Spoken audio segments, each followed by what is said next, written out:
പ്രിയ കൂട്ടുകാരെ, ആമുഖമായിട്ട് നിങ്ങളോട് ഒരു കാര്യം പറയാനുള്ളത്, നമ്മുടെ ഈ വിഷയം, ഈ സാമൂഹ്യശാസ്ത്രം എന്ന് മാത്രമല്ല, നമ്മൾ ഏത് വിഷയം പഠിക്കുമ്പോഴും അതിൽ മുഴുവൻ മാർക്കും വാങ്ങാനുള്ള ഒരു തന്ത്രമുണ്ട്, ഏത് വിഷയം പഠിക്കുമ്പോഴും. അപ്പോൾ ആ തന്ത്രം ഒന്ന് പരിചയപ്പെടുത്തിക്കൊണ്ടാണ് ഞാൻ എൻ്റെ ക്ലാസ്സിലേക്ക് കടക്കുന്നത്, എൻ്റെ ഈ വിഷയത്തിലേക്ക് ഞാൻ കടക്കുന്നത്. തന്ത്രം എന്ന് പറയുന്നത് നിങ്ങൾ നോട്ട് ചെയ്യാം എന്നാണ് ഞാൻ പറയാനുള്ളത്. ഒന്ന് യുണിക് എന്നൊരു തന്ത്രമാണ്, UNIQUE. യുണിക് എന്ന തന്ത്രമാണ് നമ്മൾ പഠിക്കുന്ന ഏത് വിഷയത്തിലും 100% മാർക്ക്, മുഴുവൻ മാർക്ക് നേടാനുള്ള ഒരു തന്ത്രം എന്ന് പറയുന്നത്. അതിൽ യു എന്ന് പറയുന്നത് യൂസ് യുവർ ബ്രെയിൻ, തലച്ചോറ് നന്നായി പ്രവർത്തിപ്പിക്കുക, നന്നായി ഉപയോഗിക്കുക എന്ന് വെച്ച് കഴിഞ്ഞാൽ നിങ്ങൾ പഠിക്കുന്ന പാഠഭാഗത്തെ വിഷ്വലൈസ് ചെയ്ത് കാണുക എന്നതാണ്.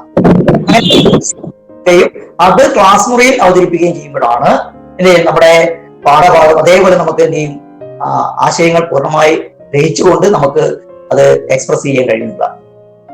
അപ്പം യൂസ് യുവർ ബ്രെയിൻ.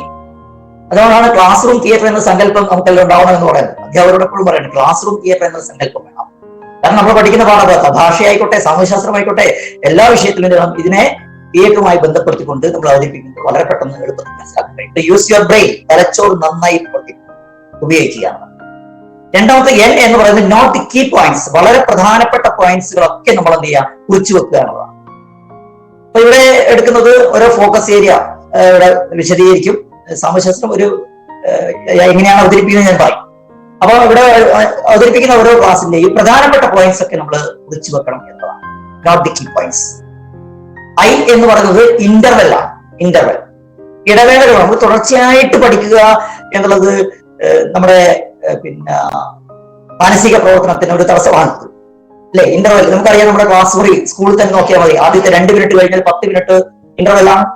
പിന്നീട് 2 മിനിറ്റ് കഴിഞ്ഞാൽ വീണ്ടും 1 മണിക്കൂർ ഇടവേളയുണ്ട്, അല്ലെ? അത് കഴിഞ്ഞ് വീണ്ടും 2 മിനിറ്റ് കഴിഞ്ഞാൽ വീണ്ടും ഒരു 5 മിനിറ്റ് ഇന്റർവെൽ. അപ്പൊ ഇന്റർവെൽ നമ്മുടെ പഠനത്തിന് ഇടവേള വേണ്ടതുണ്ട്, തുടർച്ചയായി പഠിക്കുക എന്നുള്ളതല്ല. Q എന്ന് പറയുന്നത് കളക്ഷൻ ഓഫ് ക്വസ്റ്റ്യൻസ്. കേരളത്തിൽ ആദ്യമായിട്ട് USS പരീക്ഷ എഴുതുന്ന കുട്ടികളല്ല നിങ്ങൾ. നിങ്ങൾക്ക് മുന്നേ ഒരുപാട് ആളുകൾ എഴുതിയിട്ടുണ്ട്. അപ്പൊ അവർ എഴുതിയ പരീക്ഷകളുടെ ചോദ്യ പേപ്പറുകൾ നമ്മൾ കളക്ട് ചെയ്യേണ്ടതുണ്ട്, അല്ലെ? അതിനെന്തിനാണ്? ആ ചോദ്യത്തിന്റെ ഒരു പാറ്റേൺ നമുക്ക് മനസ്സിലാക്കേണ്ടത്. അത് USS പരീക്ഷ മാത്രമല്ല കേട്ടോ, ഏത് പരീക്ഷ എഴുതുമ്പോഴും അത്തരത്തിലുള്ള ചോദ്യങ്ങൾ, കളക്ഷൻ ഓഫ് ക്വസ്റ്റ്യൻസ് നമ്മുടെ കയ്യിൽ ഉണ്ടാവേണ്ടതുണ്ട് എന്നതാണ്. അപ്പൊ ചോദ്യത്തിന്റെ ഒരു പാറ്റേൺ മനസ്സിലാക്കാൻ വേണ്ടിയിട്ടാണ്. U എന്ന് പറയുന്നത് അണ്ടർസ്റ്റാൻഡിങ് ആണ്, അല്ലെ? കാര്യങ്ങൾ മനസ്സിലാക്കി പഠിക്കുക, അതാണ്. കാര്യങ്ങൾ മനസ്സിലാക്കിക്കൊണ്ട് പഠിക്കുക. അപ്പൊ വളരെ പെട്ടെന്ന് നമുക്ക് എന്ത് ചെയ്യും, അത് പ്രകടിപ്പിക്കാൻ കഴിയുന്നതാണ്. E എന്ന് പറയുന്നത് എക്സസൈസ് ആണ്, അല്ലെ? അപ്പൊ നമ്മൾ ഇങ്ങനെ ഒരു സ്ഥലത്ത് ഇങ്ങനെ ഇരുന്ന് തന്നെ പഠിക്കുമ്പോൾ തന്നെ ഇടയ്ക്കൊന്ന് കൈ എന്ത് ചെയ്യാവുന്ന മുകളിലേക്ക് അല്ലെ, അങ്ങനെ ഉയർത്തി, കാലദൂരത്തിന് മുകളിലേക്കും താഴോട്ടും ചെറുതായിട്ട് ഉയർത്തി എക്സസൈസ് വേണ്ടതുണ്ട്. കാരണം നമ്മുടെ ഡോപ്പമൈൻ തലച്ചോറിന്റെ സബ്സ്റ്റാൻഷ്യ നിഗ്രയിൽ നിന്നും ഉൽപ്പാദിപ്പിക്കുന്ന ഡോപ്പമൈൻ നമ്മുടെ ശരീരത്തിന് എല്ലാ ഭാഗത്തൂടെ ഇങ്ങനെ രക്തത്തിലൂടെ പ്രവഹിച്ചുകൊണ്ടിരിക്കുകയാണ്. അപ്പൊ അതിനെന്ത് ചെയ്യണം, നമ്മൾ എന്ത് ചെയ്യണം, ഒന്ന് ഉപയോഗിക്കേണ്ടതുണ്ട് എന്നതാണ്. അതുകൊണ്ട് എന്ത് ചെയ്യണം, നമ്മളൊന്ന് ചെറിയ എക്സസൈസുകൾ പഠിക്കുന്ന ആ സമയ ഇടവേളകളിൽ ചെറുതായിട്ട് ചെയ്യേണ്ടതുണ്ട് എന്നതാണ്. ഈ ഒരു കാര്യം നമ്മൾ ഉടനീളം ഓർമ്മിച്ചു വെക്കുക. യുണിക് എന്ന തന്ത്രം UNIQUE. എങ്കിൽ പ്രിയപ്പെട്ട കൂട്ടുകാരെ, USS അറിവുത്സവത്തിലേക്ക് എല്ലാവരെയും സ്വാഗതം ചെയ്യുകയാണ്. നമ്മുടെ വിഷയം സാമൂഹ്യശാസ്ത്രം. ഒന്നാമത്തെ യൂണിറ്റ് യൂറോപ്പ് പരിവർത്തന പാതയിൽ. ഇവിടെ ഞാൻ കൈകാര്യം ചെയ്യുന്ന രീതി എന്ന് പറയുന്നത് ഫോക്കസ് ഏരിയകളെ ഒന്ന് ആദ്യം പരിചയപ്പെടുത്തുകയാണ് ചെയ്യുക. ആ ഫോക്കസ് ഏരിയകളെ കുറിച്ച് വിശദമായി സംവദിക്കാനുള്ള, ചർച്ച ചെയ്യാനുള്ള ഒരു സമയം ഇവിടെ ഇല്ല, നിങ്ങൾക്കറിയാം. കാരണം ഇന്ന് 1 മണിക്കൂർ കൊണ്ട് നമ്മുടെ ഒന്നാമത്തെ യൂണിറ്റ് അവസാനിപ്പിക്കേണ്ടത്. അപ്പൊ ആ ഫോക്കസ് ഏരിയയുടെ ഒരു സംക്ഷിപ്ത രൂപമാണ് ഞാനിവിടെ അവതരിപ്പിക്കുന്നത്. 2, ഓരോ ഫോക്കസ് ഏരിയ കഴിഞ്ഞാലും ആ ഭാഗത്ത് നിന്ന് വരുന്ന പരമാവധി ചോദ്യങ്ങൾ നിങ്ങളോട് ചോദിക്കുകയും ഉത്തരം അപ്പോൾ തന്നെ നോട്ട്ബുക്കിൽ നിന്ന് കുറിച്ചു വെക്കുന്ന രീതി. ഇത്ര നിങ്ങൾ വിളിച്ചു പറയുന്നത് വേണ്ട, 2 തവണ ചോദ്യം വായിക്കും, അതിന് ഓപ്ഷൻ അവതരിപ്പിക്കും. ഇതിനു മുമ്പ് പല പരീക്ഷയ്ക്കും ചോദിച്ച പല അധ്യാപക സംഘടനകളും അവരുടെ ചോദ്യങ്ങളിൽ ഉണ്ടായിട്ടുള്ള ആ ചോദ്യങ്ങളും അതിന്റെ ഓപ്ഷൻസുമാണ് നിങ്ങളെ പരിചയപ്പെടുത്തുക.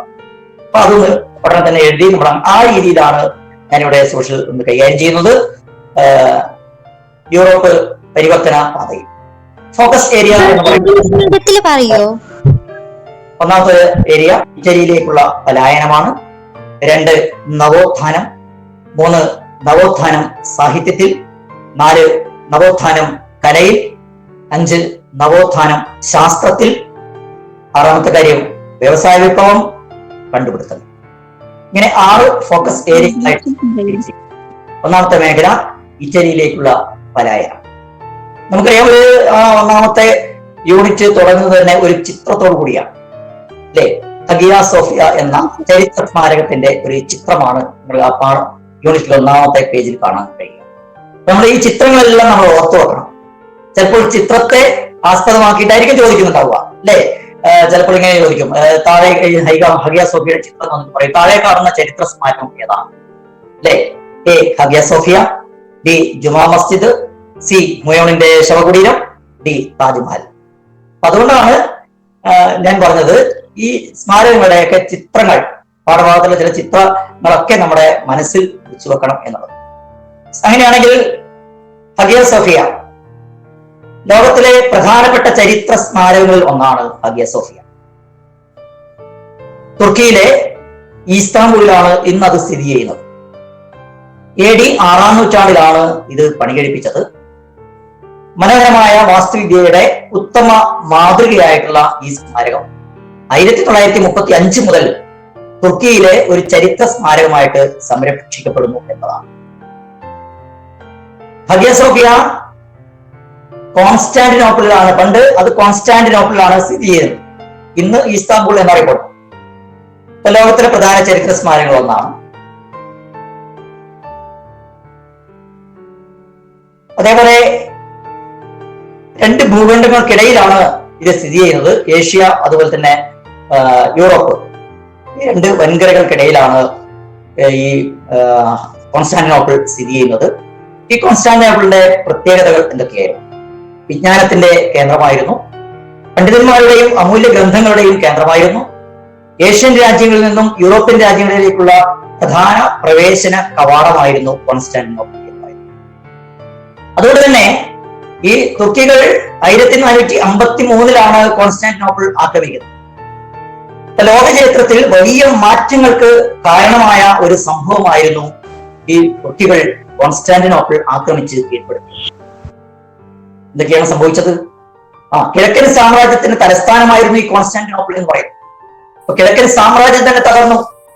കോൺസ്റ്റാന്റിനോപ്പിളിലെ പണ്ഡിതന്മാരും കലാകാരന്മാരും സമീപ പ്രദേശങ്ങളിലേക്ക് തന്നെ പലായനം ചെയ്തു. അവരിൽ തന്നെ വലിയൊരു ഭാഗം എത്തിച്ചേർന്നത് ഇറ്റലിയിലാണ്.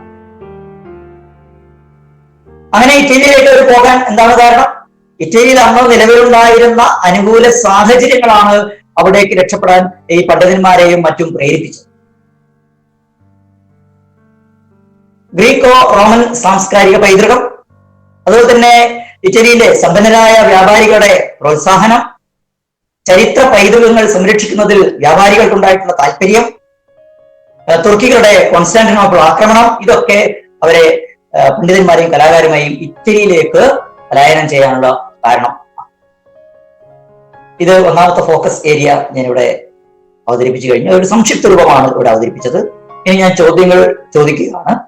അപ്പൊ നിങ്ങൾ ഓപ്ഷൻ മാത്രം അവിടെ എഴുതിയാൽ മതി. ഉത്തരങ്ങൾ വിളിച്ചു പറയേണ്ട, ഉത്തരം ഞാൻ തന്നെ പറയും. നിങ്ങൾ ശരിയാണെങ്കിൽ ഒന്ന് ടിക്ക് ചെയ്താൽ. 1ാമത്തെ ചോദ്യം ഇതാണ്: തുർക്കികൾ കോൺസ്റ്റാന്റിനോപ്പിൾ പിടിച്ചടക്കിയ വർഷം ഏത്? A 1945, B 1453, C 1435, D 1940. തുർക്കികൾ കോൺസ്റ്റാന്റിനോപ്പിൾ പിടിച്ചടക്കിയ വർഷം ഏത്? A 1945, B 1453, C 1435, D 1940. എല്ലാ കുട്ടികളും ഉത്തരം എഴുതി കാണുമെന്ന് വിചാരിക്കുന്നു. ഉത്തരം ബി 1453. ഉത്തരം വിളിച്ചു പറയേണ്ടതില്ല.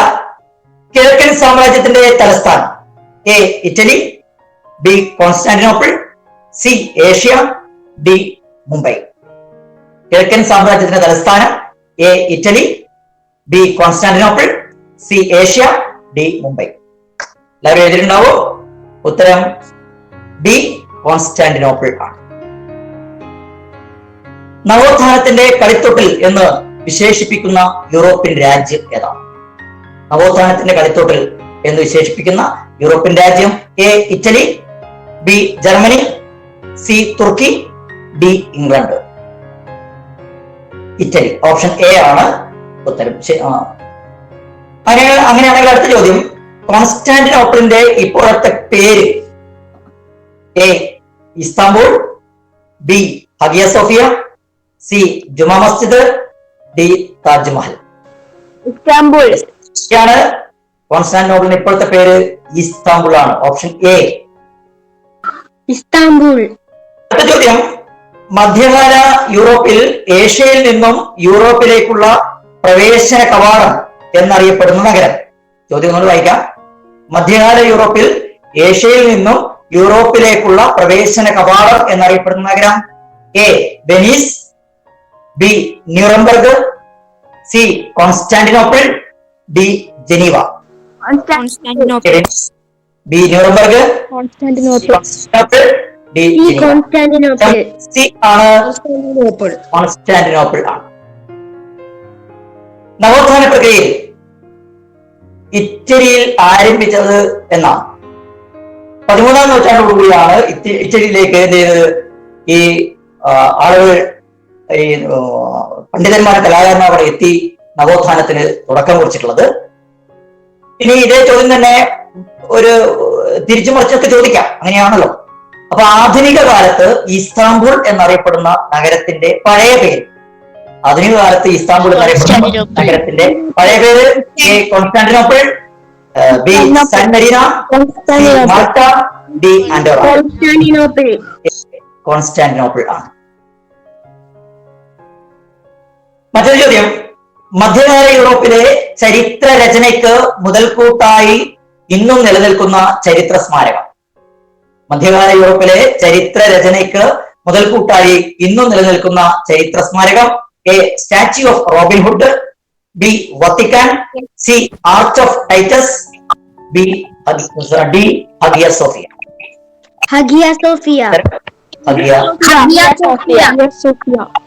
അതേപോലെ തന്നെ മറ്റൊരു ചോദ്യം നന്നായിട്ട് വായിക്കണം. നമ്മൾ പഠിപ്പിക്കാനുള്ള ചോദ്യങ്ങളൊക്കെ വരും. നന്നായി വായിക്കുക, ഓപ്ഷൻ നന്നായിട്ട് വായിച്ചു നോക്കുക, 2 തവണയെങ്കിലും വായിച്ചു നോക്കുക എന്നതാണ്. ലോക ചരിത്രത്തിൽ സുപ്രധാന സ്ഥാനമുണ്ടായിരുന്ന കോൺസ്റ്റാന്റിനോപ്പിളിന്റെ സവിശേഷതകളിൽ പെടാത്തത് താഴെ പറയുന്നതിൽ ഏതാണ്? സവിശേഷതകളിൽ പെടാത്തതാണ്: എ വിജ്ഞാനത്തിന്റെ കേന്ദ്രം, ബി പണ്ഡിതന്മാരുടെ കേന്ദ്രം, സി അമൂല്യ ഗ്രന്ഥങ്ങളുടെ കേന്ദ്രം, ഡി വിനോദസഞ്ചാര കേന്ദ്രം.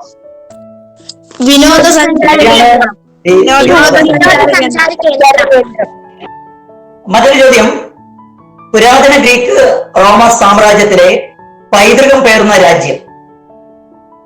പുരാതന ഗ്രീക്ക് റോമ സാമ്രാജ്യത്തിലെ പൈതൃകം പേർന്ന രാജ്യം: A Italy, B Germany, C France, D Italy.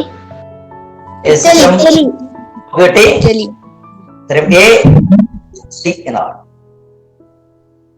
എങ്കിൽ അടുത്ത ഫോക്കസ് ഏരിയ, ഒന്നാമത്തെ ഫോക്കസ് ഏരിയയിലെ പരമാവധി ചോദ്യങ്ങൾ നമ്മൾ പരിചയപ്പെട്ടു. അടുത്ത ഫോക്കസ് ഏരിയ നവോത്ഥാനം എന്നുള്ളതാണ്. നമുക്കറിയാം 13-ാം നൂറ്റാണ്ടോടുകൂടി വലിയ മാറ്റങ്ങളാണ് ഇറ്റലിയിൽ ഉണ്ടായിട്ടുള്ളത്, അല്ലെ? അപ്പൊ അതിനു മുമ്പ് ഈ മധ്യകാലഘട്ടത്തില് ഇറ്റലിയില് കലാ സാഹിത്യം എന്നിവയൊക്കെ മതപരമായ ആശയങ്ങളെ കേന്ദ്രീകരിച്ചുള്ളതായിരുന്നു. സൃഷ്ടികളെല്ലാം തന്നെ മതപരമായ ആശയങ്ങളെ കേന്ദ്രീകരിച്ചുകൊണ്ട് ഉള്ളതായിരുന്നതാണ്. മാത്രമല്ല അവിടെയുള്ള ആ കാലഘട്ടത്തിൽ, മധ്യകാലഘട്ടത്തിൽ ഉണ്ടായിരുന്ന സൃഷ്ടികളൊക്കെ പണ്ഡിതന്മാരുടെ ഭാഷ, ലാറ്റിൻ, അതുപോലെ ഗ്രീക്ക്, ഈ ഭാഷകളിലാണ് രചിച്ചിരുന്നത് എന്നതാണ്. എന്നാൽ 13-ാം നൂറ്റാണ്ടിന്റെ തുടക്കത്തോടുകൂടി വലിയൊരു മാറ്റം എല്ലാ മേഖലയിലും ഉണ്ടായി എന്നതാണ്. മനുഷ്യ ജീവിതമായിരുന്നു കലയുടെയും സാഹിത്യത്തിന്റെയും ഒക്കെ പ്രതിപാദ്യം മനുഷ്യ ജീവിതമാണ്. മാത്രമല്ല ആ കാലഘട്ടത്തിൽ പണ്ഡിതന്മാരൊക്കെ എഴുതാൻ തുടങ്ങി പ്രാദേശിക ഭാഷകളിലാണ്. അതായത് സ്പാനിഷ്, ഫ്രഞ്ച് പോലെയുള്ള, ഇംഗ്ലീഷ് പോലെയുള്ള പ്രാദേശിക ഭാഷകളിലാണ് എന്ത് ചെയ്യുന്നത്, കൂടുതൽ രചനകൾ ഉണ്ടായിട്ടുള്ളത്. ഇപ്പൊ യുക്തിചിന്തയുടെയും അന്വേഷണത്തരയുടെ ഒക്കെ ഒരു വളർച്ച ഉണ്ടായി എന്നുള്ളതാണ്. അതുകൊണ്ട് തന്നെ സാധാരണക്കാരുടെ ഭാഷയിൽ എഴുതിയതിനാൽ അവർക്കും കൂടി വായിച്ച് മനസ്സിലാക്കാൻ കഴിഞ്ഞു. കാരണം സാധാരണ മനുഷ്യരുടെ ജീവിതമായിരുന്നു ഈ കൃതികളിലൊക്കെ പ്രതിപാദ്യം. അങ്ങനെ മതപരമായ ആശയങ്ങൾക്ക് മനുഷ്യ ജീവിതത്തിന് പ്രാധാന്യം നൽകപ്പെട്ടു. ഇതെല്ലാമായിരുന്നു നവോത്ഥാന കാലത്തെ രചനകൾക്ക് വലിയ സ്വീകാര്യത ലഭിക്കാൻ കാരണം. അപ്പൊ എന്താണ് നവോത്ഥാനം എന്ന് വെച്ചാൽ 13-ാം നൂറ്റാണ്ടോടെ യൂറോപ്പിൽ മനുഷ്യ ജീവിതത്തിന്റെ നാനാ മേഖലകളിൽ ഉണ്ടായ പുത്തൻ ഉണർവാണ് നവോത്ഥാനം. ഈ നവോത്ഥാനത്തിന് 4 സവിശേഷതകളുണ്ട്. 1 മാനവികത, 2 യുക്തിചിന്ത, 3 അന്വേഷണത്വര, 4 പ്രാദേശിക ഭാഷകളുടെ വളർച്ച. എന്താണ് മാനവികത? മതകേന്ദ്രീകൃതമായിരുന്ന സാഹിത്യകൃതികളുടെയും കലാസൃഷ്ടികളുടെയും സ്ഥാനത്ത് മനുഷ്യ ജീവിതത്തിന് പ്രാമുഖ്യം കൊടുത്തുകൊണ്ടുള്ള കാഴ്ചപ്പാടിനെയാണ് മാനവികത എന്ന് പറയുന്നത്. നമ്മുടെ 2ാമത്തെ ഫോക്കസ് ഏരിയയും ഇവിടെ അവസാനിച്ചിരിക്കുകയാണ്. നവോത്ഥാനം എന്ന ആ ഫോക്കസ് ഏരിയ. ഇതുമായി ബന്ധപ്പെട്ടുകൊണ്ട് എന്തെല്ലാം ചോദ്യങ്ങൾ വരാൻ സാധ്യതയുണ്ട്? അതൊന്ന്, മനുഷ്യ ജീവിതത്തിന് പ്രാമുഖ്യം കൊടുത്തുകൊണ്ടുള്ള കാഴ്ചപ്പാടിനെയാണ് എന്ന് വിളിക്കുന്നത്. മാനവികത, നവോത്ഥാനം, യുക്തിചിന്ത, മാനവികതയാണ്. അടുത്ത ഒരു ചോദ്യം, മധ്യകാലഘട്ടത്തിൽ കലാ, സാഹിത്യം, ചരിത്രം എന്നിവ രചിക്കപ്പെട്ട പണ്ഡിത ഭാഷ താഴെ പറയുന്നവയിൽ ഏതാണ്? ശ്രദ്ധിക്കണേ ചോദ്യം. മധ്യകാലഘട്ടത്തിൽ കലാ, സാഹിത്യം, ചരിത്രം എന്നിവ രചിക്കപ്പെട്ട പണ്ഡിത ഭാഷ താഴെ പറയുന്നവ ഏതാണ്? A English, B Spanish, C Latin, D French. Latin. Okay, അടുത്തത് നവോത്ഥാനത്തിന്റെ സവിശേഷതകളിൽ പെടാത്തത് ഏതാണ്? ചോദ്യം വളരെ ശ്രദ്ധിക്കണം. നവോത്ഥാനത്തിന്റെ സവിശേഷതകളിൽ പെടാത്തത് ഏതാണ്? എ പണ്ഡിത ഭാഷയുടെ വളർച്ച, ബി യുക്തിചിന്ത, സി അന്വേഷണത്വര, ഡി മാനവികത. ഉത്തരങ്ങൾ വായിക്കാം. ഓപ്ഷൻ: പണ്ഡിത ഭാഷയുടെ വളർച്ച എ, ബി യുക്തിചിന്ത, സി അന്വേഷണത്വര, ഡി മാനവികത. ഉത്തരം എ പണ്ഡിത ഭാഷയുടെ വളർച്ച. അങ്ങനെയാണെങ്കിൽ 3ാമത്തെ ഫോക്കസ് ഏരിയയിലേക്ക് കിടക്കുകയാണ്. നവോത്ഥാനം സാഹിത്യത്തിൽ. അപ്പൊ എല്ലാ മേഖലയിലും വലിയ മാറ്റങ്ങൾ ഉണ്ടായി എന്ന് പറഞ്ഞു. അപ്പൊ സാഹിത്യത്തിലും വലിയ മാറ്റങ്ങൾ ഉണ്ടായി എന്ന് പറഞ്ഞു.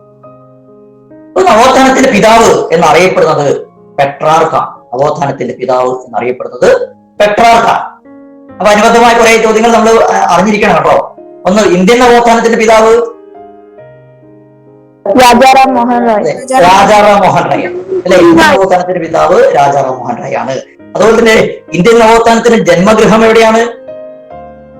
പശ്ചിമ ബംഗാൾ. ഇതെല്ലാം നമ്മൾ ഇതിന്റെ അനുബന്ധമായിട്ട് ഓർത്തു വെക്കണം. സാധാരണ ക്ലാസ് ആണെങ്കിൽ നമുക്ക് ഒരുപാട് കാര്യങ്ങൾ ഇതുമായി അനുബന്ധമായിട്ട് പറയാനും പരിചയപ്പെടാനും ഉണ്ട് എന്നതാണ്. ഈ കാര്യങ്ങളൊന്ന് ഓർത്തു വെക്കുക. യൂറോപ്പിലെ നവോത്ഥാനത്തിന്റെ പിതാവ് എന്ന് അറിയപ്പെടുന്നത് പെട്രാർക്കാണ് അല്ലെ? അതേപോലെ ഇന്ത്യൻ നവോത്ഥാനത്തിന്റെ പിതാവ് രാജാറാം മോഹൻ റായ്, ഇന്ത്യൻ നവോത്ഥാനത്തിന്റെ ജന്മഗൃഹം പശ്ചിമ ബംഗാൾ. പെട്രാർക്ക് ആ കാലഘട്ടത്തിലെ പ്രമുഖ സാഹിത്യകാരനായിരുന്നു. അദ്ദേഹം വിശേഷിപ്പിക്കപ്പെടുന്ന നവോത്ഥാനത്തിന്റെ പിതാവ് എന്നാണ്. ഫാദർ ഓഫ് ഹ്യൂമാനിസം, മാനവികതയുടെ പിതാവ് ഒക്കെ അറിയപ്പെടുന്നു. അതുപോലെ തന്നെ അദ്ദേഹം കവിയായിരുന്നു. പ്രധാനപ്പെട്ട അദ്ദേഹത്തിന്റെ കൃതി എന്ന് പറയുന്നത് സീക്രട്ടമാണ്. സീക്രട്ടം. അതുപോലെ മറ്റൊരു സാഹിത്യകാരനായിരുന്നു ദാന്തെ അല്ലെ? അദ്ദേഹത്തിന്റെ ഡിവൈൻ കോമഡി കൃതികളൊക്കെ നന്നായിട്ട് ഓർമ്മിച്ചു വെക്കണം. നവോത്ഥാന കാലത്തെ പ്രധാന കവിയായിരുന്നു ദാന്തെ എന്നത്. നമുക്കറിയാം, നമ്മുടെ ഭാഷയുടെ, മലയാള ഭാഷയുടെ പിതാവ് എന്നറിയപ്പെടുന്നത് രാമാനുജൻ എഴുത്തച്ഛനാണ് നമ്മുടെ മലയാള ഭാഷയുടെ പിതാവ്. അതുപോലെ ഇറ്റാലിയൻ ഭാഷയുടെ പിതാവാണ് ദാന്തെ എന്ന് പറയുന്നത് അല്ലെ? അവരുടെ പ്രധാനപ്പെട്ട ഒരു കൃതിയാണ് ഡിവൈൻ കോമഡി എന്ന്. Divine comedy.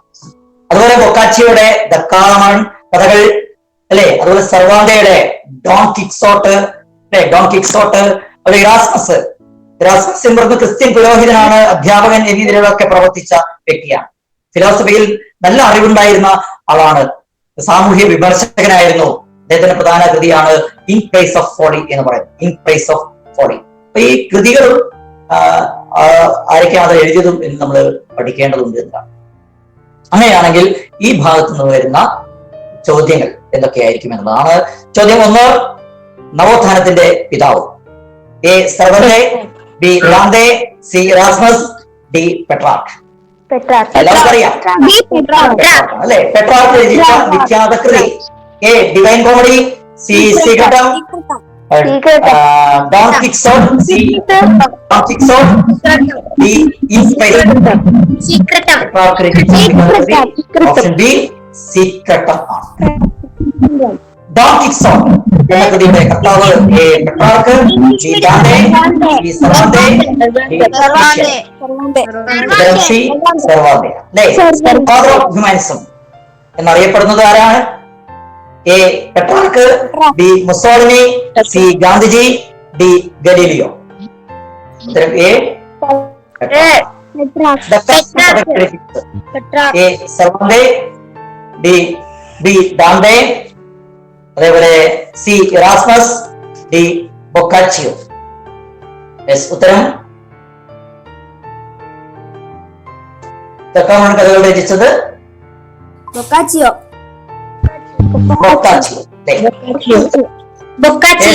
ആണെങ്കിൽ മൊത്തം ഇതിലേക്ക് കടക്കുകയാണ്. മൂന്നാമത്തെ മേഖല, അടുത്ത മേഖലയാണ് നവോത്ഥാനം കലയിൽ. സാഹിത്യത്തിലെ വലിയ മാറ്റങ്ങൾ ഉണ്ടായി നമ്മൾ പഠിച്ചു അല്ലേ? അതുപോലെ കലയിലും വലിയ മാറ്റങ്ങൾ ഉണ്ടായി എന്നതാണ് അല്ലേ? അതിലെ ഏറ്റവും പ്രധാനപ്പെട്ട ആ കാലഘട്ടത്തിലെ ഏറ്റവും പ്രധാനപ്പെട്ട നവോത്ഥാന കാലഘട്ടത്തിലെ ഏറ്റവും പ്രധാനപ്പെട്ട സൃഷ്ടി എന്ന് പറയുന്നത് മൊണാലിസ ആണ് അല്ലെ? മൊണാലിസ ലിയോനാർഡോ ഡാവിഞ്ചിയാണ് ഇതിന്റെ കർത്താവ് അല്ലെ? ഡാവിഞ്ചിയെ കുറിച്ച് പറയുമ്പോൾ ഒരു പീരീഡ് തന്നെ വേണം എന്നുള്ളതാണ്, ഇത്രയും പറയാനുണ്ട് എന്നതാണ് അല്ലെ? അദ്ദേഹം ശില്പിയാണ്, ശാസ്ത്രകാരനാണ്, ചിത്രകാരനാണ്, എഴുത്തുകാരൻ, അപ്പൊ ഒരു ബഹുമുഖ പ്രതിഭ എന്ന് പറയാം ഡാവിഞ്ചി. കുട്ടിക്കാലത്ത് തന്നെ ചിത്രരചനയിലും ശാസ്ത്ര വിഷയങ്ങളിലും ഒക്കെ തൽപരനായിരുന്ന ഡാവിഞ്ചി ഹെലികോപ്റ്ററിന്റെ ആദ്യ രൂപം, അതുപോലെ തന്നെ നീരാവി കൊണ്ട് പ്രവർത്തിക്കുന്ന പമ്പ് തുടങ്ങി പലതും അദ്ദേഹം രൂപകൽപ്പന ചെയ്തു. SCERT ഒരു വീഡിയോ തന്നെയുണ്ട്, ഞാൻ പറയുന്നത് നിങ്ങൾ അതൊക്കെ കാണണമെന്നാണ്. അരമണിക്കൂർ നീണ്ടു നിൽക്കുന്ന ആ വീഡിയോ വളരെ മനോഹരമായിട്ട് ചിത്രീകരിച്ചിരിക്കുന്നു. അദ്ദേഹത്തെ കുറിച്ച് കൂടുതൽ അറിവുകൾ നമുക്ക് ലഭിക്കുന്നതാണ്. വിശ്വമാനവൻ എന്ന് ആ കാലഘട്ടത്തിൽ അദ്ദേഹം അറിയപ്പെട്ടു. ഡാവിഞ്ചിയുടെ ചിത്രങ്ങളിൽ ഏറ്റവും പ്രശസ്തമായത് ഈ രണ്ടെണ്ണമാണ്, മൊണാലിസയും അതുപോലെ തന്നെ അവസാനത്തെ അത്താഴം, ലാസ്റ്റ് സപ്പർ. അവസാനത്തെ അത്താഴവും മൊണാലിസയുമാണ് അല്ലേ? അപ്പോൾ ഈ അവസാനത്തെ അത്താഴം എന്ന് പറയുന്നത് മിലാനിലെ സാന്റാ മരിയ കത്തീഡ്രൽ പള്ളിയുടെ ചുവരിലാണ് അത് വരച്ചിട്ടുള്ളത് അല്ലേ? അതുപോലെ തന്നെ ഇപ്പോഴും ഈ മൊണാലിസയുടെ യഥാർത്ഥ ചിത്രം സൂക്ഷിച്ചു വെച്ചിരിക്കുന്നത് പാരീസിലാണ്. അതേപോലെ ലിയോനാർഡോ ഡാവിഞ്ചിനെ പരിചയപ്പെട്ടു. അവിടെ അനുബന്ധമായിട്ട് ഒരു ചോദ്യം, ഇന്ത്യൻ ലിയോനാർഡോ ഡാവിഞ്ചി എന്നറിയപ്പെടുന്ന നവോത്ഥാന നായകൻ ആരാണ്? ഇന്ത്യൻ ലിയോനാർഡോ ഡാവിഞ്ചി എന്നറിയപ്പെടുന്ന നവോത്ഥാന നായകൻ ടാഗോറാണ് എന്നോർത്ത് വെക്കുക. അനുബന്ധമായിട്ട് ഞാൻ സൂചിപ്പിച്ചെന്നുള്ളൂ.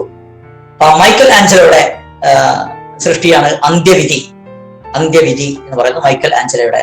അതുപോലെ തന്നെ റാഫേലിന്റെ ഏതൻസിലെ വിദ്യാലയം ഓർത്തു വെക്കണം. അങ്ങനെയാണ് ഈ ഭാഗത്ത് വരുന്ന ചോദ്യങ്ങൾ എന്നൊക്കെ ആയിരിക്കും. പരമാവധി ചോദ്യങ്ങൾ നിങ്ങൾക്ക് പരിചയപ്പെടുത്തുകയാണ്. ഒന്നാമത്തെ ചോദ്യം, നവോത്ഥാന കാലഘട്ടത്തിലെ ഏറ്റവും ശ്രദ്ധേയമായ ചിത്രം? എ മൊണാലിസ, ബി അവസാനത്തെ അത്താഴം, സി അന്ത്യവിധി, ഡി ഏതൻസിലെ വിദ്യാലയം.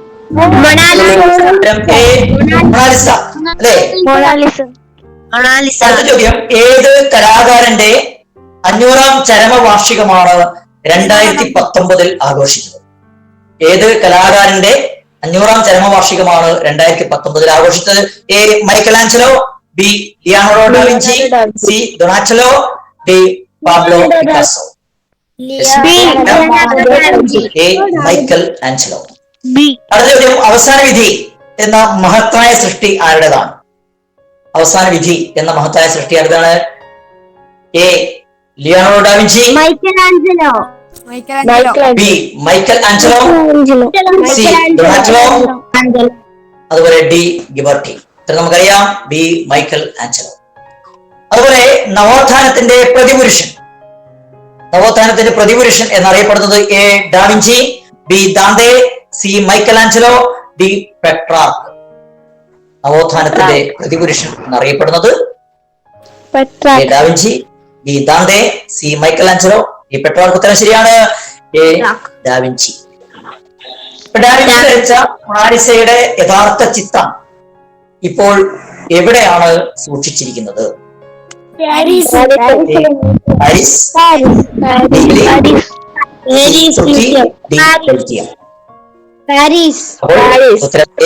പാരീസ്. താഴെ കൊടുത്തിരിക്കുന്നവയിൽ ഡാവിഞ്ചിയുടേതല്ലാത്ത ചിത്രം ഏത്? ശ്രദ്ധിക്കണേ, താഴെ കൊടുത്തിരിക്കുന്നവയിൽ ഡാവിഞ്ചിയുടേതല്ലാത്ത ചിത്രം ഏത്? എ അവസാനത്തെ അത്താഴം, ബി അന്ത്യവിധി, സി തിരുവത്താഴം, ഡി മൊണാലിസ. അന്ത്യവിധി. തിരുവത്താഴം, ഡി മൊണാലിസ.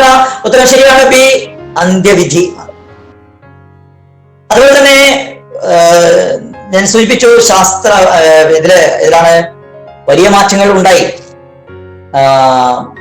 കലയില്, സാഹിത്യത്തില്, അതുപോലെ ശില്പവിദ്യയില്, അല്ലെ, അതേപോലെ പിന്നെ വാസ്തുവിദ്യയിലൊക്കെ വലിയ മാറ്റങ്ങൾ ആ കാലഘട്ടം അല്ലെ. വാസ്തുവിദ്യയിൽ ഉണ്ടായ മാറ്റത്തിന് ഒരു ഉദാഹരണം പറഞ്ഞു, ലോറൻസോ ഗിബർട്ടിയുടെ ഫ്ലോറൻസിലെ ബാപ്റ്റിസ്റ്റ് പള്ളിയുടെ വാതിൽ നോക്കണം. നമുക്ക് ഏത് മേഖലയാണെന്ന് ഓർത്ത് നോക്കണേ.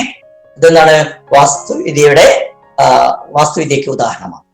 അതുപോലെ തന്നെ ഡൊനാറ്റോയുടെ ഗട്ടാമെരീത്ത എന്ന് പറയുന്നത് ശില്പകലയുടെ ശില്പവിദ്യയുടെ ഒരു ഉദാഹരണമായിട്ടാണ്. അപ്പോൾ ഈ കാര്യങ്ങളൊക്കെ ഓർക്കണം. നവോത്ഥാന കാലഘട്ടത്തിൽ വലിയ മാറ്റങ്ങൾ കലയിൽ ഉണ്ടായി എന്നതാണ്, അല്ലെ. അതുപോലെ സാഹിത്യത്തിൽ ഉണ്ടായി, അല്ലെ. കലയിൽ തന്നെ ശില്പ വിദ്യയില്, വാസ്തുവിദ്യയില്, അതുപോലെ തന്നെ ചിത്രകലയിലൊക്കെ വലിയ മാറ്റങ്ങളാണ് ഉണ്ടായിട്ടുള്ളത് യൂറോപ്യൻ നവോത്ഥാന കാലഘട്ടത്തിൽ. അങ്ങനെയാണെങ്കിൽ നമ്മൾ അടുത്ത മേഖല, ഫോക്കസ് ഏരിയ, നവോത്ഥാനം ശാസ്ത്രത്തിൽ എന്നതാണ്. നവോത്ഥാനം ശാസ്ത്രത്തിൽ. അങ്ങനെയാണെങ്കിൽ നമുക്കറിയാം, ശാസ്ത്രത്തെ കുറിച്ച് പറയുമ്പോൾ ആ കാലഘട്ടത്തിലൊക്കെ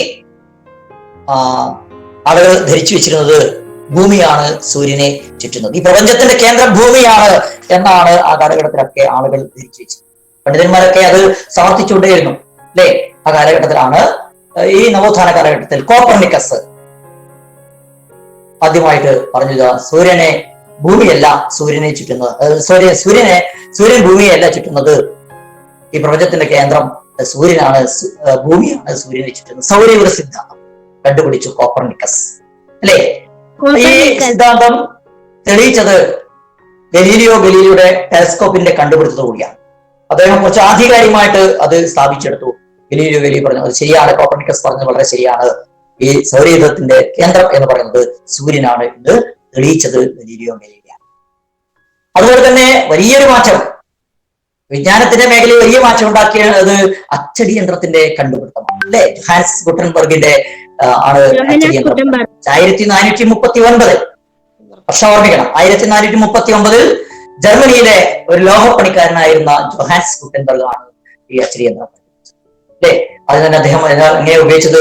മരം കൊണ്ട് നിർമ്മിച്ച ഇളക്കി മാറ്റാവുന്ന അക്ഷരങ്ങൾ ഉപയോഗിച്ചായിരുന്നു ആ യന്ത്രത്തിന്റെ നിർമ്മാണം എന്നുള്ളത്. ആശയവിനിമയ മേഖലയിൽ ഈ കണ്ടെത്തൽ വിപ്ലവകരമായ മാറ്റത്തിന് വഴിയൊരുക്കി, അല്ലെ. വായനയുടെ ഒരു പുതിയ ലോകം തന്നെ തുറന്നു, അല്ലെ. നവോത്ഥാന ആശയങ്ങൾ ജനങ്ങളിലേക്ക് കൂടുതലായി എത്തിക്കാൻ സഹായിച്ചത് എന്താണ്? ഈ അച്ചടി യന്ത്രത്തിന്റെ കണ്ടുപിടുത്തം. അങ്ങനെയാണെങ്കിൽ നവോത്ഥാന ശാസ്ത്രത്തിൽ എന്ന ഈ ഫോക്കസ് ഏരിയയിൽ ഏതെല്ലാം മേഖലകളാണ്, ഏതെല്ലാം ചോദ്യങ്ങളാണ് വരാൻ സാധ്യത? ചോദ്യം 1, നവോത്ഥാന ആശയങ്ങൾ കൂടുതൽ ആളുകളിലേക്ക് വ്യാപിക്കാൻ ഇടയായത്. ചോദ്യം ശ്രദ്ധിക്കണം. നവോത്ഥാന ആശയങ്ങൾ കൂടുതൽ ആളുകളിലേക്ക് വ്യാപിക്കാൻ ഇടയാക്കിയത് എ സൗരയൂഥ സിദ്ധാന്തം, ബി ടെലസ്കോപ്പിന്റെ കണ്ടുപിടുത്തം, സി അച്ചടിയന്ത്രത്തിന്റെ കണ്ടുപിടുത്തം, ഡി അച്ചടിയന്ത്രം.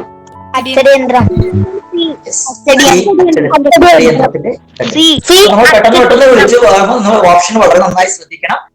നമുക്ക് ഇവിടെ പെട്ടെന്ന് വിളിച്ചു പറയാം, തെറ്റിയാൽ കുഴപ്പമില്ല. പക്ഷേ SS പരീക്ഷ ഹാളിൽ നമ്മള് ചോദ്യം വളരെ നന്നായി വായിക്കുകയും ഉത്തരം വളരെ നന്നായി 2-3 തവണ വായിക്കും. നിങ്ങളെ കുഴപ്പിക്കാനുള്ള ഉത്തരമൊക്കെ അതിനകത്ത് വരും. അപ്പൊ അതുകൊണ്ട് നമ്മൾ വളരെയധികം ശ്രദ്ധിക്കണം. കാരണം മൾട്ടിപ്പിൾ ചോയ്സ് ആണ്, നിങ്ങൾക്കറിയാം. ഒരു മാർക്ക് നഷ്ടപ്പെട്ടു കഴിഞ്ഞാൽ അത് വളരെ വിലപ്പെട്ടതാണ്, ഓരോ മാർക്കും എന്നതാണ്. അടുത്ത ചോദ്യം, സൗരയൂഥ സിദ്ധാന്തം ആവിഷ്കരിച്ചത് A Johannes Gutenberg, B Copernicus, C Galileo Galilei, D ജോഹാൻസ്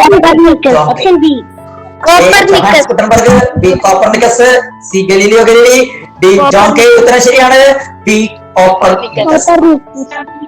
telescope കണ്ടുപിടിച്ചത് A Copernicus, B John Kay, C Galileo Galilei, D Gutenberg. ഉത്തരം ശരിയാണ്, സി ഗലീലിയോ ഗലീലി. അച്ചടിയന്ത്രം കണ്ടുപിടിച്ച വർഷം ശ്രദ്ധിക്കണം. അച്ചടിയന്ത്രം കണ്ടുപിടിച്ച വർഷം എ 1856, ബി 1439, സി 1779, ഡി 1789.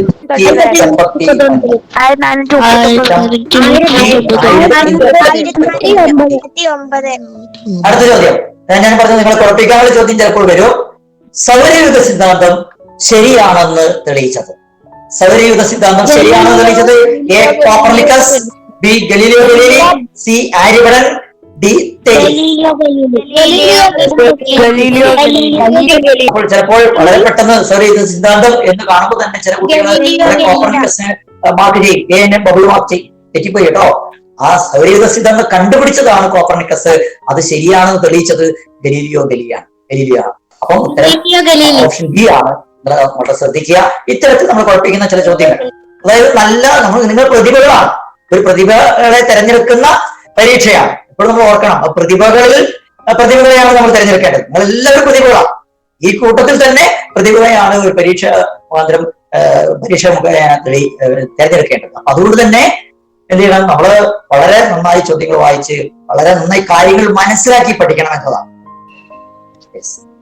അടുത്ത ചോദ്യം, നവോത്ഥാന കലാകാരന്മാരിൽ ആരാണ് ഗട്ടാമെലീത്ത എന്ന ശില്പം നിർമ്മിച്ചത്? നവോത്ഥാന കലാകാരന്മാരിൽ ആരാണ് ഗട്ടാമെലീത്ത എന്ന ശില്പം നിർമ്മിച്ചത്? Leonardo da Vinci, B Michelangelo, C Donatello, വളരെ ശരിയാണ്, ലോറൻസോ ഗിബർട്ടി. അല്ലേ? സോറി ഉത്തരം ഡൊണാറ്റലോ ആണ്. ഗട്ടാമെലീത്ത ഡൊണാറ്റലോ ആണ് നിർമ്മിച്ചത് എന്നാണ്. ലോറൻസോ ഗിബർട്ടിയുടെ പള്ളിയുടെ വാതിൽ, അല്ലെ, ബാപ്റ്റിസ്റ്റ് പള്ളിയുടെ വാതിൽ. ഓക്കെ.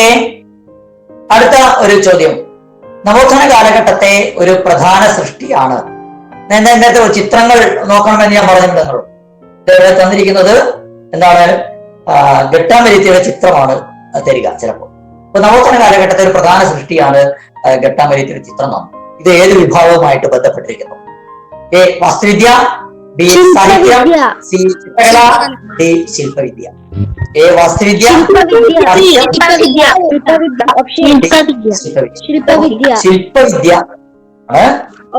ശില്പവിദ്യ എന്നതാണ്. യെസ്. അപ്പൊ ഇതൊക്കെ നമ്മൾ നേരത്തെ പറഞ്ഞു, ചിത്രങ്ങളൊക്കെ വളരെ നന്നായി നമ്മൾ ശ്രദ്ധിക്കണം. ചിത്രവുമായി ബന്ധപ്പെട്ടുകൊണ്ട് ചോദ്യങ്ങൾ വരാൻ സാധ്യതയുണ്ട്. അപ്പം ഞാൻ പറഞ്ഞിരുന്നത് വലിയ മാറ്റങ്ങളാണ് ഉണ്ടായത് നവോത്ഥാന കാലഘട്ടത്തില്. യൂറോപ്പിൽ വലിയ മാറ്റങ്ങൾ സാഹിത്യത്തിലും ചിത്രകലയിലും ശില്പവിദ്യയിലും ശാസ്ത്രത്തിലും, അല്ലെ, വാസ്തുവിദ്യയിലൊക്കെ വലിയ മാറ്റങ്ങളുണ്ട്. അപ്പൊ അതേപോലെ നവോത്ഥാന ആശയങ്ങൾ മതത്തിലും മാറ്റങ്ങൾ ഉണ്ടാക്കി, അല്ലെ, അതൊക്കെ അതിനു മുമ്പേ മതകേന്ദ്രീകൃതമായിരുന്നു അവിടെ. അപ്പൊ മതത്തിലും വലിയ മാറ്റങ്ങൾ ഉണ്ടാക്കി. അപ്പൊ അതിന് നേതൃത്വം കൊടുത്തത് മാർട്ടിൻ ലൂതർ ആണ്. ജർമ്മനിയിലാണ് ഇത് തുടക്കം കുറിച്ചത്.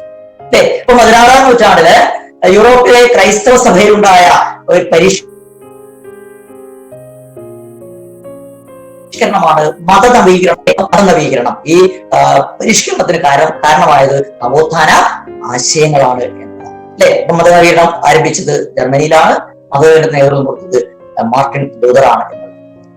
അപ്പൊ അതുപോലെ തന്നെ ഈ നേരത്തെ ഞാൻ തുടക്കത്തിൽ പറഞ്ഞു, കോൺസ്റ്റാന്റിനോപ്പിൾ ആക്രമണമാണ് ലോക ചരിത്രത്തിൽ വലിയ മാറ്റങ്ങൾക്ക് തുടക്കം വെച്ചത്.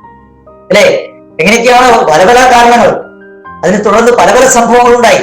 അല്ലെ, എന്താണ് യൂറോപ്പിലേക്കുള്ള പ്രവേശന കവാടം, ഏഷ്യയിൽ നിന്ന് യൂറോപ്പിലേക്കുള്ള പ്രവേശന കവാടം അത് തടയപ്പെട്ടു. അല്ലെ, തടസ്സം നേരിട്ടു. ഇപ്പൊ തുർക്കികളിൽ ഈ കോൺസ്റ്റാന്റിനോപ്പിൾ പിടിച്ചടക്കിയതോടെ യൂറോപ്പിനും ഏഷ്യൻ രാജ്യങ്ങൾക്കുമിടയിലുള്ള വ്യാപാര ബന്ധത്തിന് തടസ്സം നേരിട്ടു എന്നതാണ്. ഇപ്പൊ ഏഷ്യൻ രാജ്യങ്ങളുമായിട്ട് കച്ചവടം തുടരാൻ സാധിക്കാത്ത ഒരവസ്ഥ വന്നു യൂറോപ്യൻ രാജ്യങ്ങൾ. അതുപോലെ തന്നെ അവര് സമുദ്രമാർഗങ്ങൾ തേടേണ്ടി വന്നു എന്നതാണ്. അല്ലെ, അപ്പൊ സമുദ്രമാർഗങ്ങൾ തേടേണ്ടി വന്നു. അപ്പൊ അതിനുള്ള ശ്രമങ്ങൾ അവരാരംഭിച്ചു. അല്ലെ, അപ്പോൾ എന്താണ് ഈ നമുക്കറിയാം, അതിനെ തുടർന്നാണ് 1498 വാസ്കോ ഡ ഗാമ കോഴിക്കോടെത്തിയതൊക്കെ ഇത്തരത്തിലുള്ള സമുദ്ര സാഹസിക യാത്രയ്ക്കുള്ള ഉദാഹരണമാണ്. അല്ലെ, അങ്ങനെ ഈ സമുദ്രയാത്രയ്ക്ക് അവരെ സഹായിച്ചത് വടക്ക് നോക്കി യന്ത്രം എന്ന ഉപകരണമാണ്. വടക്ക് നോക്കി യന്ത്രം. അല്ലെ, ഈ ഉപകരണം ആരാണ് കണ്ടുപിടിച്ചത് അറിയോ? 6-ാം ക്ലാസ്സിൽ പഠിച്ചിട്ടുണ്ട്. ആർക്കെങ്കിലും പറയാമോ? ചൈനക്കാർ. യെസ്, ചൈനക്കാരാണ് കണ്ടുപിടിച്ചത്. അല്ലെ, നമ്മൾ 6-ാം ക്ലാസ്സിലെ ലോകം എന്ന യൂണിറ്റിൽ പഠിക്കുന്നുണ്ട്. അല്ലെ, ചൈനക്കാരുടെ കണ്ടുപിടുത്തമാണ് വടക്ക് നോക്കി യന്ത്രം. അങ്ങനെയാണെങ്കിൽ ഈ സമുദ്രമാർഗങ്ങളോടുകൂടി വന്നപ്പോൾ വലിയ മാറ്റങ്ങളാണ് വ്യവസായ ലോകത്ത് വലിയ മാറ്റങ്ങൾ ഉണ്ടായി അല്ലേ. എന്താണ് വ്യവസായ ലോകത്ത് യന്ത്രങ്ങൾ, വിവിധ യന്ത്രങ്ങൾ കണ്ടുപിടിച്ചു. അപ്പൊ യന്ത്രങ്ങളുടെ കണ്ടുപിടുത്തത്തോടെ ഉൽപാദനം വർദ്ധിച്ചു അല്ലെ, ഉൽപാദന ചെലവ് കുറഞ്ഞു, ഉൽപ്പന്നങ്ങളുടെ ഗുണമേന്മ കൂടി അല്ലെ, അത് ഗതാഗത സൗകര്യം ഉപയോഗപ്പെടുത്തി കമ്പോളത്തിലൊക്കെ എത്തിക്കാൻ കഴിഞ്ഞു. ഇങ്ങനെ ഉൽപാദന വിതരണ രംഗങ്ങളിലുണ്ടായ ഈ മാറ്റങ്ങളാണ് വ്യവസായ വിപ്ലവം എന്നറിയപ്പെടുന്നത് അല്ലേ. അപ്പൊ ഈ വ്യവസായ വിപ്ലവ കാലത്തെ കണ്ടുപിടുത്തങ്ങൾ എന്തൊക്കെയാണ്? ഫ്ലൈയിങ് ഷട്ടിൽ കണ്ടുപിടിച്ചത് ജോൺ കെ ആണ് ഫ്ലൈയിങ് ഷട്ടിൽ കണ്ടുപിടിച്ചത്. അതുപോലെ തന്നെ സ്പിന്നിങ് ജെന്നി, ജെയിംസ് ഹാർഗ്രീവ്സ് ആണ് സ്പിന്നിങ് ജെന്നി കണ്ടുപിടിച്ചത്. അതുപോലെ തന്നെ ആവിയന്ത്രം, ജെയിംസ് വാട്ട് ആണ് ആവിയന്ത്രം കണ്ടുപിടിച്ചത്. അതുപോലെ ലോക്കോമോട്ടീവ്, ജോർജ് സ്റ്റീവൻസൺ ആണ് ഈ ലോക്കോമോട്ടീവ് കണ്ടുപിടിച്ചത്. അപ്പൊ നമ്മളിവിടെ ഓർമ്മിക്കേണ്ട ഒരു കാര്യം, ഈ കണ്ടുപിടുത്തങ്ങളൊക്കെ ഏതൊക്കെ മേഖലകളിലാണ് ഉപയോഗിച്ചത് എന്നുള്ളതാണ്. അപ്പൊ ഫ്ലൈയിങ് ഷട്ടിലും സ്പിന്നിങ് ജെന്നിയും വസ്ത്രനിർമ്മാണ മേഖലയിലാണ് ഉപയോഗിച്ചത്. ഓർമ്മിക്കണേ, വസ്ത്രനിർമ്മാണ മേഖലയിലാണ് ഫ്ലൈയിങ് ഷട്ടിലും അതുപോലെ തന്നെ സ്പിന്നിങ് ജെന്നിയും ഉപയോഗിച്ചത്. അതുപോലെ തന്നെ ഗതാഗത മേഖലയിൽ ആഭ്യന്തരം ലോക്കോമോട്ടീവ് ഗതാഗത മേഖലയിലാണ്. ഈ കാര്യം ഒന്ന് ഓർത്തു വെക്കണം. അങ്ങനെയാണെങ്കിൽ ഈ മേഖലയുമായി ബന്ധപ്പെട്ടുകൊണ്ട്, ഈ ഒരു ഫോക്കസ് ഏരിയയുമായി ബന്ധപ്പെട്ടുകൊണ്ട് യൂറോപ്പ് പരിവർത്തന പാതയിൽ എന്ന ഈ യൂണിറ്റിലെ ഏറ്റവും അവസാനത്തെ ഫോക്കസ് ഏരിയ ആണ് നമ്മൾ അവരുടെ സംക്ഷിപ്തമാണ് ഇവിടെ അവതരിപ്പിച്ചത്. ഈ ഒരു ഏരിയയുമായി ബന്ധപ്പെട്ടുകൊണ്ട് എന്തെല്ലാം ചോദ്യങ്ങൾ വരാൻ സാധ്യതയുണ്ട്, ഇതിനു മുമ്പ് വന്ന ചോദ്യങ്ങൾ ഏതൊക്കെയാണ് നമുക്കൊന്ന് പരിചയപ്പെടാം. ലോകത്താദ്യമായി വ്യവസായ വിപ്ലവം ആരംഭിച്ച രാജ്യം? A Italy, B Germany, C Turkey, D England.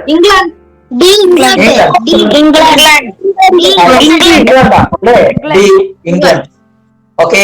16-ാം നൂറ്റാണ്ടിൽ മാർട്ടിൻ ലൂതറുടെ നേതൃത്വത്തിൽ യൂറോപ്പിൽ ഉണ്ടായ മതനവീകരണത്തിന്റെ ആരംഭം ഏതു രാജ്യത്തു നിന്നുമായിരുന്നു? ഓപ്ഷൻ വായിക്കുന്നതിന് മുമ്പേ പറയതേ, ചോദ്യം നമുക്ക് വായിക്കും. 16-ാം നൂറ്റാണ്ടിൽ മാർട്ടിൻ ലൂതറുടെ നേതൃത്വത്തിൽ യൂറോപ്പിൽ ഉണ്ടായ മതനവീകരണത്തിന്റെ ആരംഭം ഏത് രാജ്യത്തു നിന്നുമായിരുന്നു? A Italy, B Germany, C Turkey, D England.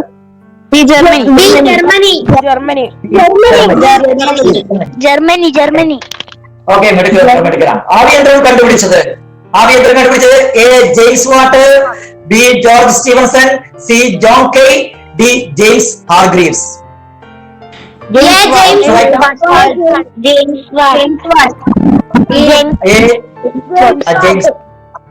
James Watt ആണ് ആവിയന്ത്രം കണ്ടുപിടിച്ചത്. ഓക്കെ, അടുത്തൊരു ചോദ്യം ശ്രദ്ധിക്കണേ. ചോദ്യം വളരെ നന്നായി ശ്രദ്ധിക്കണം എന്ന് ഞാൻ പറഞ്ഞു. പരുത്തിത്തുണി വ്യവസായ രംഗത്ത് വലിയ മാറ്റങ്ങൾക്ക് തുടക്കം കുറിച്ചു നവോത്ഥാന കാലഘട്ടത്തിൽ. ആ പരുത്തിത്തുണി വ്യവസായ രംഗത്ത് വലിയ മാറ്റങ്ങൾക്ക് തുടക്കം കുറിച്ച സ്പിന്നിങ് ജെന്നി എന്ന യന്ത്രം കണ്ടുപിടിച്ച ശാസ്ത്രജ്ഞൻ A James Watt, B George Stephenson, C John Kay, D James Hargreaves.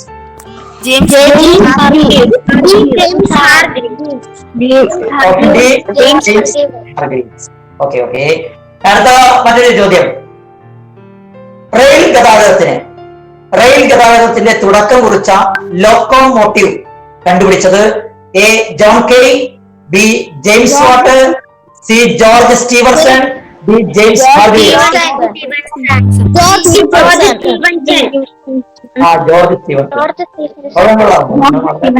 Okay.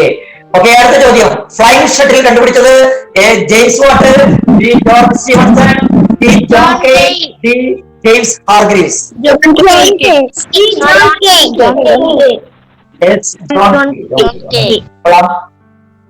അടുത്തൊരു ചോദ്യം ശ്രദ്ധിച്ച്. ജോൺ കെ ആണ് കണ്ടുപിടിച്ചത്. അടുത്തൊരു ചോദ്യം. ആവിയന്ത്രം, ലോക്കോമോട്ടീവ് ഇവയുടെ കണ്ടുപിടുത്തം വ്യാവസായിക വിപ്ലവത്തിൽ ഏത് മേഖലയിലാണ് മാറ്റം ഉണ്ടാക്കിയത്? ചോദ്യം ഒന്ന് വായിക്കാം. ഉത്തരം പറയില്ല. ആവിയന്ത്രം, ലോക്കോമോട്ടീവ് ഇവയുടെ കണ്ടുപിടുത്തം വ്യാവസായിക വിപ്ലവത്തിൽ ഏത് മേഖലയിലാണ് മാറ്റം ഉണ്ടാക്കിയത്? ഓപ്ഷൻ എ ഗതാഗത മേഖല, ബി ശാസ്ത്ര മേഖല, വ്യവസായം,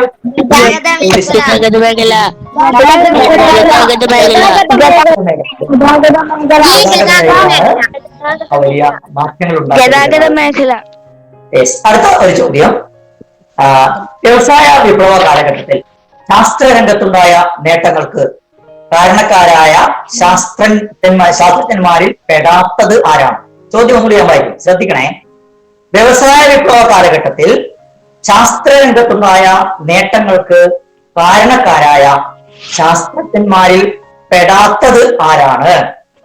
പെടാത്തതാണ്. A John Kane, B Martin Luther, C James Watt, D George Stephenson. Martin Luther.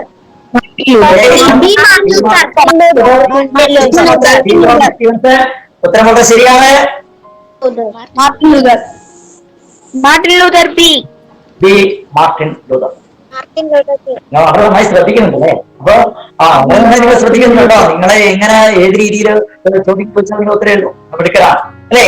അങ്ങനെയാണെങ്കിൽ നമ്മൾ ആദ്യം മനസ്സിലാക്കുന്നത് ഏതൊക്കെ ഈ നവോത്ഥാനത്തിന്റെ ആശയങ്ങൾ, ഏതെല്ലാം ആശയങ്ങൾ ഏതെല്ലാം മേഖലകളിലാണ് സ്വാധീനിച്ചിട്ടുള്ളത്. ഈ പാഠത്തിന്റെ കാച്ചിക്കുറിക്കലാണ് അവതരിപ്പിക്കുന്നത് അല്ലെ? നവോത്ഥാന ആശയങ്ങളെ കുറിച്ച് നമുക്കറിയാം. മാനവികത, ചിന്ത, പ്രാദേശിക ഭാഷകളുടെ വളർച്ച, അതുപോലെ തന്നെ അന്വേഷണം. ആശയങ്ങൾ സാഹിത്യം, കല, ശാസ്ത്രം, മതം, സമുദ്രസഞ്ചാരങ്ങൾ, ഏതൊക്കെ മേഖലയിലാണ് ഈ ആശയങ്ങൾ സ്വാധീനം? സാഹിത്യത്തില് മാനവികത, യുക്തിചിന്ത, പ്രാദേശിക ഭാഷകളുടെ വളർച്ച, ഈ ആശയങ്ങളാണ് സ്വാധീനിച്ചിരിക്കുന്നത്. കലയില് മാനവികത, യുക്തിചിന്ത, ശാസ്ത്രത്തില് യുക്തിചിന്ത, മാനവികത, അന്വേഷണത്വര, മതത്തില് യുക്തിചിന്ത, മാനവികത, അതുപോലെ തന്നെ സമുദ്രസഞ്ചാരങ്ങളില് യുക്തിചിന്ത, അന്വേഷണം. അപ്പൊ ഇത്രയുമാണ് ഈ ഒരു ഒന്നാമത്തെ യൂണിറ്റുമായി ബന്ധപ്പെട്ടുകൊണ്ട് നിങ്ങൾക്ക് പരിചയപ്പെടുത്താം. അടുത്ത യൂണിറ്റിൽ ഒരുപാട് കാര്യങ്ങൾ ഇനി വരുന്ന യൂണിറ്റുകളിലാണ് കൂടുതൽ. പക്ഷെ എന്തായാലും ഈ ഒരു ഭാഗത്ത് നിന്ന് 2 ചോദ്യങ്ങളെങ്കിലും ചോദിക്കാൻ സാധ്യതയുണ്ട്. 2 ചോദ്യം. അതുകൊണ്ട് എനിക്ക് ഉറപ്പാണ് ഈ യൂണിറ്റിൽ നിന്ന് നിങ്ങൾ ഏത് ചോദ്യം ചോദിക്കാൻ കഴിയും. അത്രയും വളരെ നല്ല മിടുക്കരാണ്, എല്ലാം വളരെ നന്നായി കാര്യങ്ങൾ ശ്രദ്ധിച്ച് പഠിക്കുന്ന കൂട്ടുകാരാണ് നിങ്ങൾ. അപ്പൊ നമ്മൾ ഓർമ്മിക്കേണ്ട കാര്യം, നമുക്ക് തെറ്റിപ്പോകാൻ സാധ്യതയുള്ളത് ചോദ്യം നന്നായി വായിച്ചില്ലെങ്കിൽ തെറ്റാൻ സാധ്യതയാണ്.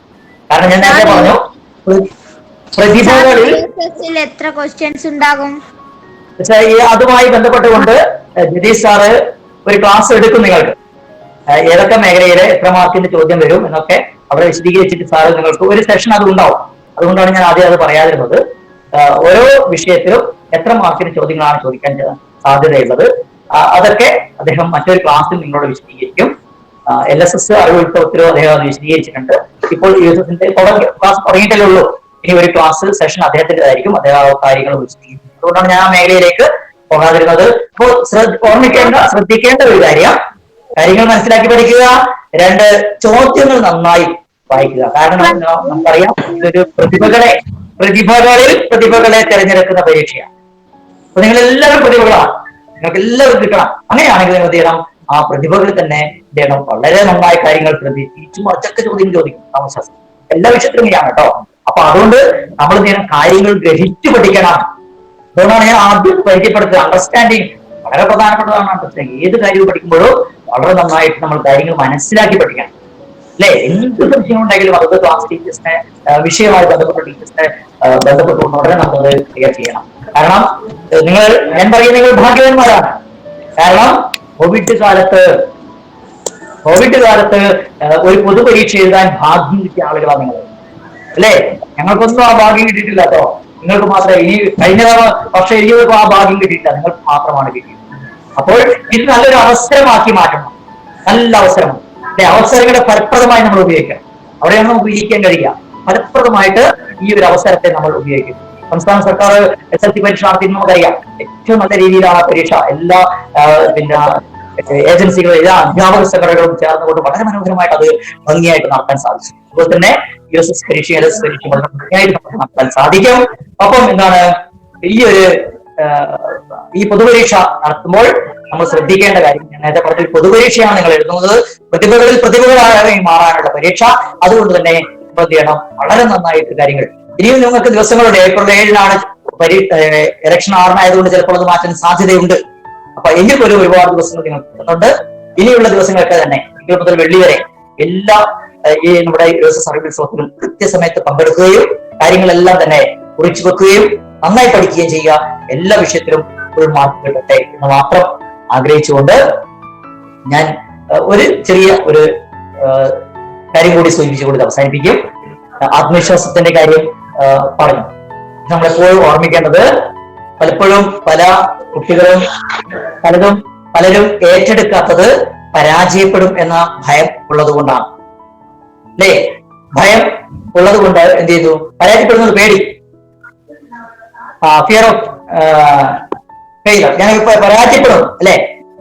പരാജയപ്പെടുന്നുള്ള ഭയം എന്നുള്ളത് നോക്കൂ, ലോകത്ത് ഇന്നുവരെ പരാജയപ്പെട്ട ഒരു കാര്യവും ഒരിക്കലും പരാജയപ്പെടാത്ത ആരും തന്നെ ഒരു മേഖല വിജയിച്ചിട്ടില്ല. എല്ലാവരും പറയും നമുക്ക് എത്ര തവണ വീണിട്ടാണ് നമ്മൾ നടക്കാൻ തുടങ്ങിയത്, അല്ലെ? എത്ര തവണ സൈക്കിൾ ഓടിക്കുമ്പോൾ നിങ്ങൾ വീണിട്ടുണ്ട്. അപ്പോൾ നിരന്തരമായി നിരന്തരമായി നമ്മൾ പരിശ്രമിക്കുമ്പോഴാണ് അതിൽ വിജയിക്കാൻ സാധിക്കും. എത്ര തവണ പരാജയപ്പെട്ടാൽ നിരന്തരം പരിശ്രമിച്ചുകൊണ്ടേയിരിക്കണം, ഒടുവിൽ നിങ്ങൾ വിജയിക്കും, അല്ലെ? അപ്പോൾ ഈ ആത്മവിശ്വാസം നമുക്ക് വർദ്ധിക്കുമ്പോഴാണ് ഈ പേടി കുറയുക, അല്ലെ? പേടി കൂടുമ്പോൾ എന്താ സംഭവിക്കുക? ആത്മവിശ്വാസം നഷ്ടപ്പെട്ടു. നിങ്ങൾക്ക് ഏത് വിഷയത്തിനാണോ നിങ്ങൾ പേടി അനുഭവപ്പെടുന്നത്, പേടി തോന്നുന്നത്, ആ വിഷയത്തിൽ കൂടുതൽ സമയം ചെലവഴിച്ചുകൊണ്ട്, കൂടുതൽ സമയം പരിശീലനത്തിന് സമയം നടത്തിക്കൊണ്ട് നിങ്ങൾ എന്ത് ചെയ്യണം? ആ മേഖലയിൽ ഒന്നാമനാവണം. അപ്പൊ അതാണ് നമ്മൾ ശ്രദ്ധിക്കേണ്ടത്. ആത്മവിശ്വാസം കൂട്ടണം, എല്ലാ വിഷയത്തിലും ആത്മവിശ്വാസം കൂട്ടണം. എങ്ങനെയാണ് ആത്മവിശ്വാസം കൂടുക? പേടി മാറുമ്പോഴാണ്. അപ്പൊ പേടിയും ആത്മവിശ്വാസം തമ്മിൽ ബന്ധമുണ്ട് കേട്ടോ. പേടി കൂടുമ്പോൾ ആത്മവിശ്വാസം കുറയും, ആത്മവിശ്വാസം കൂടുമ്പോൾ പേടി കുറയും. അതുകൊണ്ട് നമ്മൾ എന്ത് ചെയ്യണം? പേടി മാറ്റി ആത്മവിശ്വാസം എല്ലാ പരീക്ഷകളും അഭിമുഖീകരിക്കാൻ നിങ്ങൾ കഴിയട്ടെ. ഇനി ജീവിതത്തിൽ അങ്ങോട്ട് എല്ലാ മേഖലകളിലും ആത്മവിശ്വാസത്തോടെ കൈകാര്യം ചെയ്യാൻ നിങ്ങൾ കഴിയട്ടെ എന്ന് മാത്രം ആഗ്രഹിച്ചുകൊണ്ട് ഈ ക്ലാസ് ഇവിടെ നിർത്തുകയാണ്. പുതിയ പാഠവുമായി മറ്റൊരു അവസരത്തിൽ വീണ്ടും കാണാമെന്ന പ്രതീക്ഷയോടെ നിർത്തുകയാണ്.